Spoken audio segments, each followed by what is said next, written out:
Bienvenidos todos a nuestro encuentro que llamamos Ven a Caminar con Jesús. Empezamos un nuevo ciclo muy oportuno para estos tiempos. Exploraremos la experiencia de San Pablo evangelizando. Lo haremos junto a él, ya que es y debe ser un ejemplo para todos nosotros. Estudiaremos el método usado por San Pablo para hacer llegar la palabra de Dios a todos los sitios que visitó y para lograr ser iglesia en esas comunidades que evangelizó. La etapa que estudiaremos está enmarcada en el libro de Hechos de los Apóstoles, el cual les auguro un recorrido muy interesante y transformador. Ya lo verán. ¿Recuerdan la pregunta del encuentro pasado? ¿Por qué este tema? Es que la iglesia nos manda a ser discípulos y misioneros. Ya vimos de forma muy reducida lo que significa ser discípulo. Ahora empezamos la parte de misioneros. Pero alto, las cosas no son así de fáciles. Según lo que encontramos en los Hechos de los Apóstoles, San Pablo se convierte en el capítulo 9, en el capítulo 13 lo nombran apóstol y en el 17 San Pablo comienza a evangelizar. Todo tiene un comienzo. Para nosotros, los que queremos conocer a San Pablo y lo que él hizo, también tenemos un capítulo 9, así que empezamos pidiéndole a San Pablo que nos tome de la mano y nos lleve a recorrer para conocer, pero también hacer lo que él hizo. Glorioso apóstol San Pablo, vaso escogido del Señor para llevar su santo nombre por toda la tierra. Por tu celo apostólico y por tu abrazada caridad con que sentías los trabajos de tus prójimos como si fueran tuyos propios. Por la inalterable paciencia con que sufriste persecuciones, cárceles, azotes, cadenas, tentaciones, naufragios y hasta la misma muerte. Por aquel celo que te estimulaba a trabajar día y noche en beneficio de las almas y sobre todo por aquella prontitud con que a la primera voz de Cristo en el camino de Damasco te rendiste enteramente a la gracia. Te ruego por todos los apóstoles de hoy y que me consigas del Señor que imite tus ejemplos, oyendo prontamente la voz de tus inspiraciones y peleando contra mis pasiones sin apego alguno a las cosas temporales, y con aprecio de las eternas, para gloria de Dios Padre, que con el Hijo y el Espíritu Santo vive y reina por todos los siglos de los siglos. Amén. Empezamos este encuentro haciendo un brevísimo resumen del anterior. Primero, Pablo es bautizado, llega a Jerusalén lleno del Espíritu Santo, habla de Jesús por todos lados, principalmente en la sinagoga, causando estupor y asombro. Segundo, Pablo es rechazado por sus propios hermanos en la fe. Tercero, es acogido por Bernabé, quien da razón de él y lo presenta a los apóstoles y a otros hermanos. Les recuerdo el último detalle. Llegó a Jerusalén, predicó a judíos y helenistas, que son los paganos, y lo querían matar otra vez. Esto nos debe recordar que llevar el Evangelio, la palabra de Jesús, conlleva riesgos. Pero Jesús está con nosotros como San Pablo. Así pues, los hermanos lo enviaron a Tarso.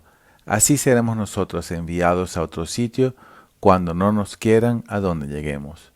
¿Se acuerdan que les dije que en el libro de los Hechos de los Apóstoles teníamos a Pablo que se convirtió en el capítulo 9, en el 13 lo nombraban apóstol y en el 17 lo enviaron a tierras aún más lejanas a evangelizar? Pues bien, entramos en la etapa del primer envío y la similitud con lo que sucede con todo católico que debe servir. Esto me recuerda el dicho, el que no vive para servir, no sirve para vivir. En otro momento se los explicaré. Continuamos entonces y para ello busca en tu Biblia Hechos capítulo 13, versículo del 1 al 3. Leemos. En la iglesia de Antioquía había profetas y maestros.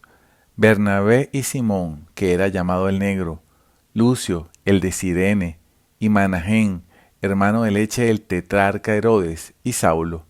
Mientras celebraban el culto del Señor y ayunaban, dijo el Espíritu Santo, sepárenme a Bernabé y a Saulo para la obra que les he destinado. Y después de ayunar, orar e imponerle las manos, los despidieron. Quiero destacar aquí 2 puntos que deben ser conocidos por todos y uno que es extremadamente importante e interesante. En total serán 3. Primero, La importancia de la oración y el ayuno dentro de la vida espiritual de la Iglesia. Este tema lo vamos a desarrollar durante todo este ciclo de Ven a Caminar con Jesús. Segundo, la preparación previa necesaria antes de la imposición de las manos.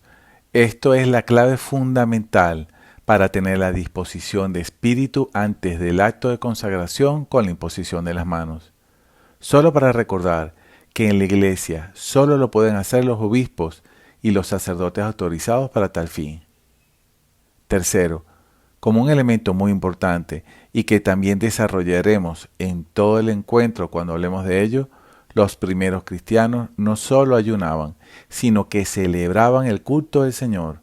Obviamente no debió ser como lo conocemos hoy, tan estructurado y organizado, pero definitivamente existía, tal como lo enseñó Jesús en la última cena. Tanto era agradable a Dios que justamente en ese momento baja el Espíritu Santo. No se olviden de ese detalle. Dios sí sabe manifestar lo que le agrada, solo que debemos saber identificar cómo sucede. Continuamos viendo lo que sigue y leamos el versículo del 4 al 12. Ellos, pues enviados por el Espíritu Santo, bajaron a Seleucia y de allí navegaron hasta Chipre. Llegados a Salamina, anunciaban la palabra de Dios en la sinagoga de los judíos. Tenían también a Juan que les ayudaba. Habiendo atravesado toda la isla hasta Pafos, encontraron un mago, un falso profeta judío llamado Bar Jesús, que estaba con el procónsul Sergio Paulo, hombre prudente. Este hizo llamar a Bernabé y a Saulo, deseoso de escuchar la palabra de Dios. Pero se les oponía el mago Elimas, pues eso quiere decir su nombre, intentando apartar al procónsul de la fe.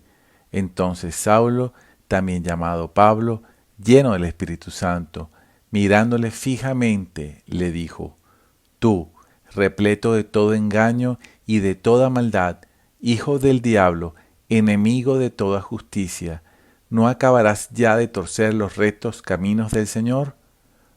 Pues ahora, mira la mano del Señor sobre ti, te quedarás ciego y no verás el sol hasta un tiempo determinado. Al instante cayeron sobre él oscuridad y tinieblas, y daba vueltas buscando quién le llevase de la mano. Entonces, viendo lo ocurrido, el procónsul creyó, impresionado por la doctrina del Señor. Esperando que aprendamos todos a identificar los acontecimientos que se desarrollan, continuamos viendo a San Pablo en su labor de evangelización y que encuentra oposición de personas de su misma fe. Pero lo interesante aquí es que el procónsul o gobernador romano, que era pagano, escuchó lo que Pablo enseñó y se quedó impresionado, creyendo en sus palabras. El punto que debemos todos registrar en nuestra memoria es que los que llevamos la palabra del Señor tendremos oposición muchas veces de nuestros propios hermanos en la fe, y también veremos cómo la palabra del Señor toca los corazones de los no creyentes o de aquellos católicos tibios que no viven su fe. Hagamos un salto al versículo 44 al 46 y veamos qué pasó. El sábado siguiente se congregó casi toda la ciudad para oír la palabra del Señor. Cuando los judíos vieron la muchedumbre, se llenaron de envidia y contradecían con injurias las afirmaciones de Pablo. Entonces Pablo y Bernabé dijeron con valentía: era necesario anunciarles en primer lugar a ustedes la palabra de Dios, pero ya que la rechazan y se juzgan indignos de la vida eterna, nos volvemos a los gentiles.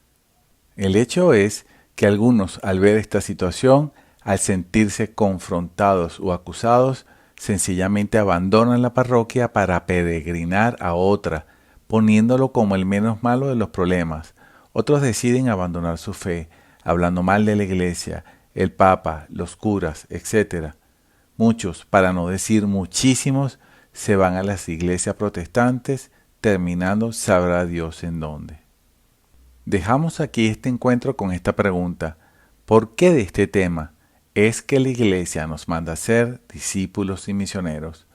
Ya vimos qué le sucede al misionero, enumeró algunos, conversiones, alegrías, miedos internos y externos, temores propios y de otros, amenazas y ataques de lo interno y externo de la iglesia, de la familia, de los círculos más personales, de las indiferencias de los hermanos en la fe, envidia de sus compañeros y pare de contar. Y para ser misionero como San Pablo, quédate con nosotros. No te pierdas nuestros próximos encuentros de Ven a Caminar con Jesús para que conozcas más a San Pablo como modelo de la evangelización. Queremos saber de ti que nos escuchas. Síguenos en nuestras redes. En la pantalla colocaremos todas nuestras coordenadas. Escríbenos con el hashtag Ven a Caminar con Jesús y hashtag Parroquia San José de Chacao. Tu opinión y participación es muy importante. Te esperamos. San Pablo ruega por nosotros. Alabado sea Jesucristo.